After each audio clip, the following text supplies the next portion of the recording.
As Lee became mayor, San Francisco emerged from the Great Recession into a boom phase rivaling the gold rush that first put the city on the map. Both supporting and containing the excesses of the tech explosion became a central theme of his 7 years as mayor. Lee was an unabashed supporter of bringing jobs and tech companies to San Francisco, which he called the innovation capital of the world. He oversaw years of dramatic growth that transformed the city's skyline while also sending real estate values to stratospheric levels.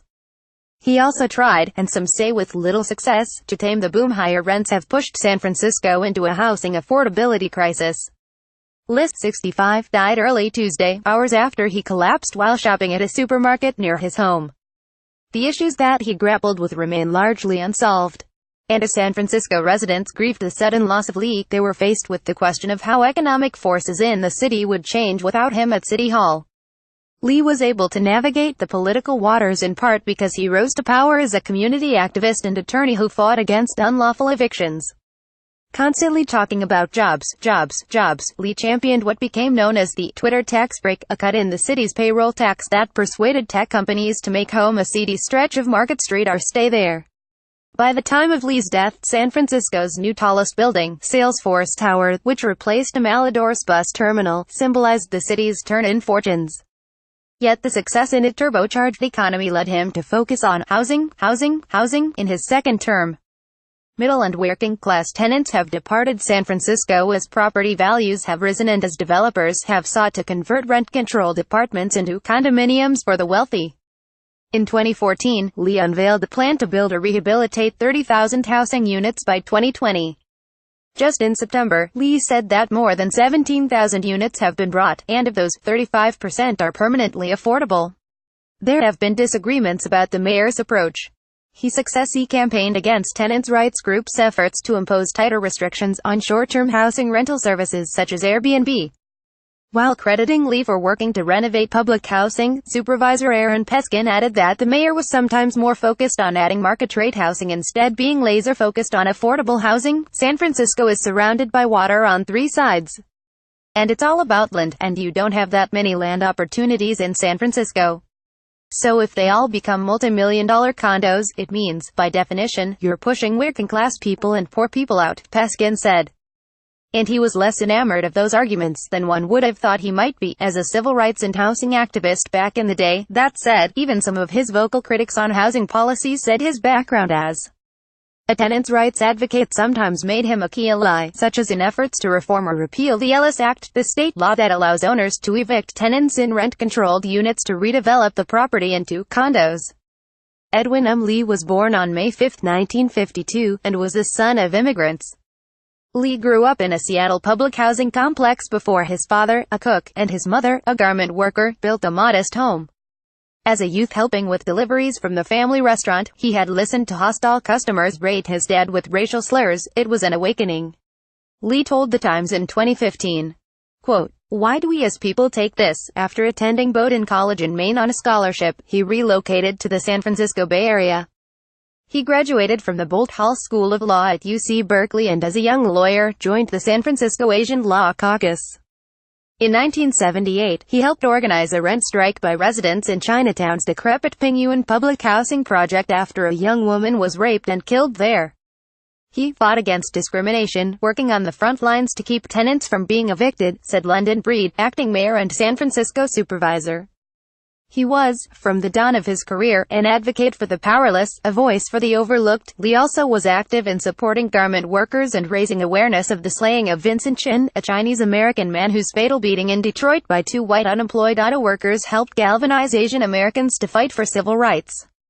In 1988, then Mayor Art Agnos hired Lee to run a whistleblower program, followed by a stint heading the Human Rights Commission, where he pressed for fair hiring practices for women and minorities. Later, he became Public Works Director and City Administrator. When then Mayor Gavin Newsom was elected Lieutenant Governor in 2010, Newsom sat out Lee to replace him as an interim mayor appointed by the Board of Supervisors. Lee resisted. By then, Lee had gained a reputation as an affable, humble, low-key bureaucrat, known for his chunky mustache and corny jokes. As city administrator, he somehow sidestepped the city's pitched battles between moderate liberals and more left-leaning progressives. He did not always deliver a bite, or carry the room with unspoken charisma. Flash never mattered to him. Breed said. He said he would serve as interim mayor for only 1 year, until Newsom's term expired. But later in 2011, he changed his mind and decided to seek a term. Among those who pushed him to do so were former Mayor Willie Brown, the late Chinatown power broker Rose Pak, and Sen. Dianne Feinstein D. Califf, who was said to have persuaded him that San Francisco needed him. Lee managed to overcome other hurdles in San Francisco. He managed to craft a sweeping law to retrofit about 5,000 earthquake-vulnerable wood-frame apartment buildings in the city, a policy goal that eluded his predecessor. Lee leaves a legacy as the first Chinese-American mayor of San Francisco, home to the oldest Chinatown in the United States. San Francisco was once the center of anti-Chinese sentiment, fostering anti-Chinese riots and attacks on Chinese-owned businesses. Lee's election was a milestone for San Francisco's influential Chinese-American population, many of whose ancestors came from China to San Francisco during the Gold Rush era but faced decades of ugly discrimination by both other residents and the government.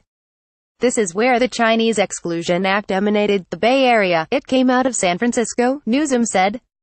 To right that wrong, in such a substantive and symbolic way, to have him ascend to this position and to handle himself with such grace and devotion, what an extraordinary thing for the Chinese community to have someone like Ed Lee to break that barrier. Lee collapsed while shopping with his wife at his local Safeway supermarket Monday night, KTVU-TV reported, quoting an employee at the store who said it was not an unusual time for Lee to be there.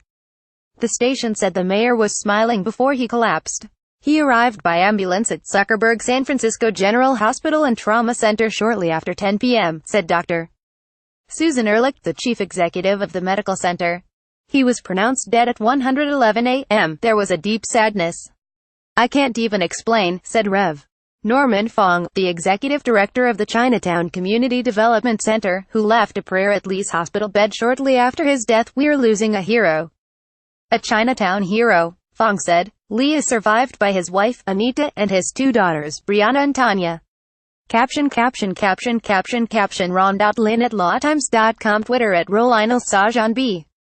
Anderson, who made quixotic run for president the year Reagan won the White House, dies at 95. Harry Pregerson, one of the most liberal federal appeals court judges in the nation, dies at 94. Gay rights activist and political power broker Ben Dillingham dies at 72. UPDATES 1250 a.m. Dec.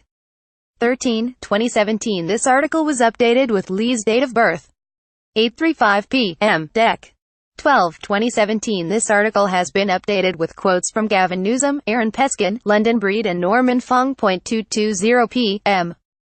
This article was updated with information on how Lee was shopping with his wife at a local Safeway when he collapsed, and details about life-saving efforts at Zuckerberg San Francisco General Hospital. 12:55 p.m. This article was updated with information on when a special election will be held to fill the remainder of Lee's unexpired term. 9:10 a.m. This article was updated with context on Lee's time as city administrator and the circumstances of his appointment and subsequent election as mayor. 8:15 a.m. This article was updated with information on the acting mayor, London Breed, and details on Lee's first appointment and subsequent election as mayor in 2011. 7:55 a.m. This article was updated with additional reaction and details of Lee's political career. 4:35 a.m. This article was updated with additional background information. 4:09 a.m. This article was updated with additional details. This article was originally published at 3:50 a.m. Obituaries. Gavin Newsom. Public housing.